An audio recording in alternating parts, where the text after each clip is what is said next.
तो ये ठेकेदार और सरकारी अधिकारियों दोनों के लिए एक समस्या है। किस तरह की रोजगार, इसमें कोई मतलब नहीं है। मुझे लगता है कि ये स्पष्ट नहीं है। कर्मचारी या लोग कौन हैं? कुल मिलाकर जो वे पूछ रहे हैं उन्हें कुछ दंड देना होगा, कुछ छोटी राशि। इतनी सारी जानकारी के साथ वे क्या करने जा रहे हैं मुझे सच में नहीं पता। विशेष मामले का भी उन्होंने उल्लेख किया है, जैसा कि मैंने पहले कहा था। तो यह ठेकेदार द्वारा जमा किया जाना चाहिए ताकि वह एक चालू बिल भी प्राप्त कर सके। यहाँ तक कि एक क्लास 5 ठेकेदार जो इंजीनियरिंग में भी ग्रेजुएट है, बिना किसी कर्मचारियों के अपने दम पर काम कर सकता है। ये कार्रवाई एससीसी द्वारा की जा सकती है। ये क्लास 7A को दिया गया आधिकारिक अपग्रेड है। अगर आप हमारे चैनल को फॉलो कर रहे हैं तो आप इसके बारे में पहले से ही जानते होंगे, क्योंकि हमने इसके बारे में पहले चर्चा की है। अब उन्होंने एक परिपत्र में आधिकारिक रूप से कहा है। तो ये ठेकेदार और सरकारी अधिकारियों दोनों के लिए एक समस्या है। मैं सरकारी अधिकारियों का उल्लेख इसलिए कर रहा हूं क्योंकि परिपत्र स्पष्ट नहीं है। तो हमने इसके बारे में पहले ही चर्चा की है, लेकिन यही बात आधिकारिक रूप से एक परिपत्र में दी गई है। तो ये 2023 के सामान्य अनुबंध की शर्तों में एक अपडेट है और ये क्लास 7A के लिए एक बड़ा अपग्रेड है। तो शुरुआत में मैं वीडियो को सरल तरीके से तोड़कर समझाऊंगा ताकि आप इसे समझ सकें। शुरुआत में उन्होंने जो उल्लेख किया है उसमें इस प्रावधान में कहा गया है कि बिना ईपीएफ और ईएसआई लाइसेंस के कोई भी रेंटिंग बिल पास नहीं किया जाना चाहिए। तो ये सामान्य प्रथा है और उन्होंने इसे अंतिम बिल में जोड़ा है। तो यह कोई बड़ा बदलाव नहीं है। अंतिम बिलों के लिए भी ईपीएफ और ईएसआई को जमा किया जाना चाहिए, यह और वह। तो यह सामान्य है। इसके अलावा 6 बिंदु जोड़े गए हैं। तो बिल फॉर्म के अलावा आप प्रत्येक और रेंटिंग बिल या अंतिम बिल के लिए अतिरिक्त जमा कर रहे हैं ठेकेदार द्वारा जमा किए जाने वाले दस्तावेज। यानी उन्होंने इस परिपत्र में 6 चीजें और एक विशेष मामला उल्लेखित किया है जिसे हम इस वीडियो में चर्चा करने जा रहे हैं। इसे पूरी तरह से देखें ताकि आप इसके बारे में जान सकें और चलिए देखते हैं कि हम इसे कैसे पार कर सकते हैं।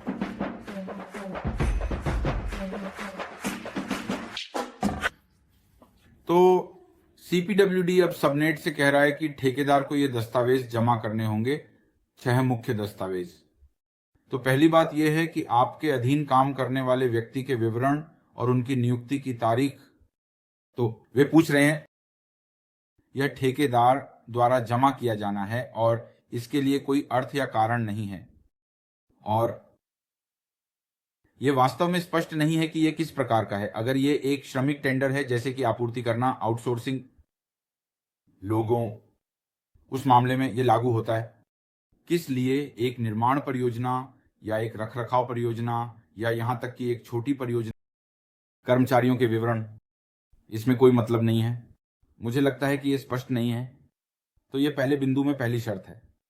तो अगला बिंदु है कि आपके कर्मचारियों को बैंक खाते के माध्यम से किए गए भुगतान के दस्तावेज, जिसे दस्तावेज के रूप में उल्लेखित किया गया है, वह चीज प्रस्तुत की जानी चाहिए। वह रिकॉर्ड प्रस्तुत किया जाना चाहिए, यह सुनिश्चित करते हुए कि आप अपने कर्मचारियों को कितना भुगतान कर रहे हैं। वे इसे पूछ रहे हैं, इसलिए वे इसे पिछले महीने तक दस्तावेज प्रारूप में पूछ रहे हैं। यानी अगर आप जनवरी में एक बिल प्रस्तुत कर रहे हैं तो आपको दिसंबर तक का सबमिट करना होगा। तो ये बात।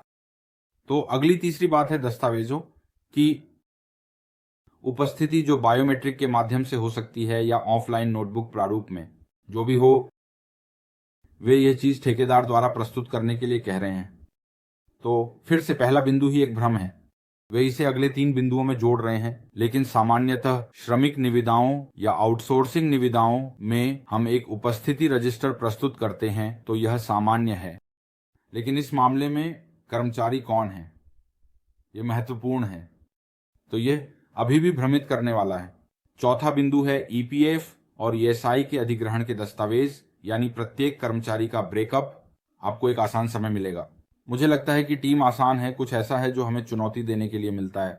यानी सैलून की आवश्यकता नहीं है, लेकिन ब्रेकअप की बात है और आपको सैलून भी प्रस्तुत करना होगा। वास्तव में कुल चीज वे पूछ रहे हैं, यहां तक कि ब्रेकअप भी।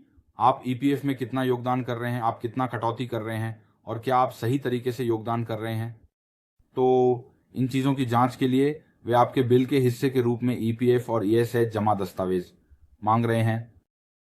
तो अगली बात, तो कभी कभी एक ठेकेदार को हर महीने की 15 तारीख तक अपनी रिटर्न फाइल करनी होती है और उन्हें कुछ जुर्माना, कुछ छोटी राशि, यहाँ तक कि उस जुर्माने का भी भुगतान करना होता है अगर भुगतान में देरी होती है।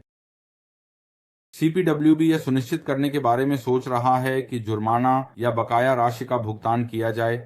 वे ठेकेदारों से कह रहे हैं कि यदि उन पर जुर्माना लगाया जाता है तो वे जुर्माना संबंधी दस्तावेज प्रस्तुत करें।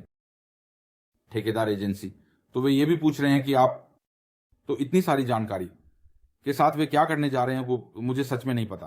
तो विशेष बिंदु से पहले छठा आखिरी बिंदु विशेष मामले का भी उन्होंने उल्लेख किया है, जैसा कि मैंने पहले कहा था। तो उस पर जाने से पहले आखिरी छठा बिंदु सामान्य की तरह है।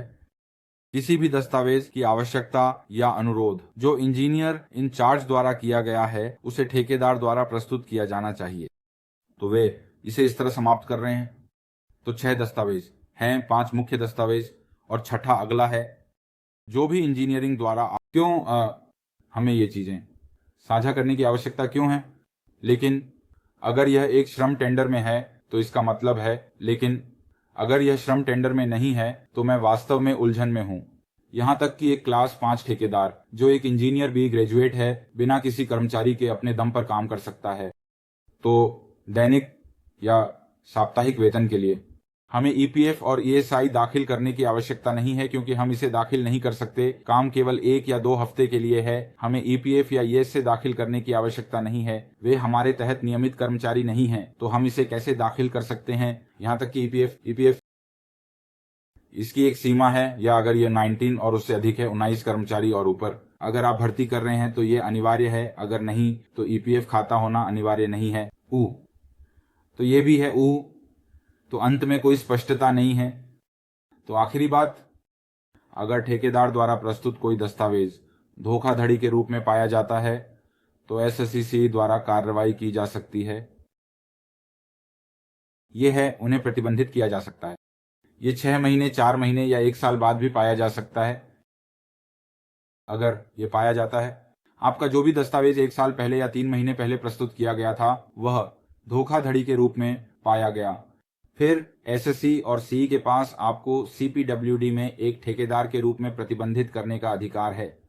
तो ये अपडेट है जो उन्होंने दिया है। मैं विवरण में सर्कुलर लिंक छोड़ दूंगा, इसे देखें और देखते हैं कि सीपीडब्ल्यूडी में आजकल बहुत सारी उलझन भरी बातें आ रही हैं जिनमें स्पष्टता कम है।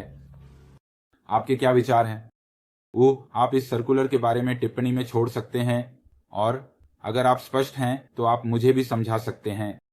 तो देखने के लिए धन्यवाद। जिंदा सीपीडब्ल्यूडी के साथ अपडेट रहें।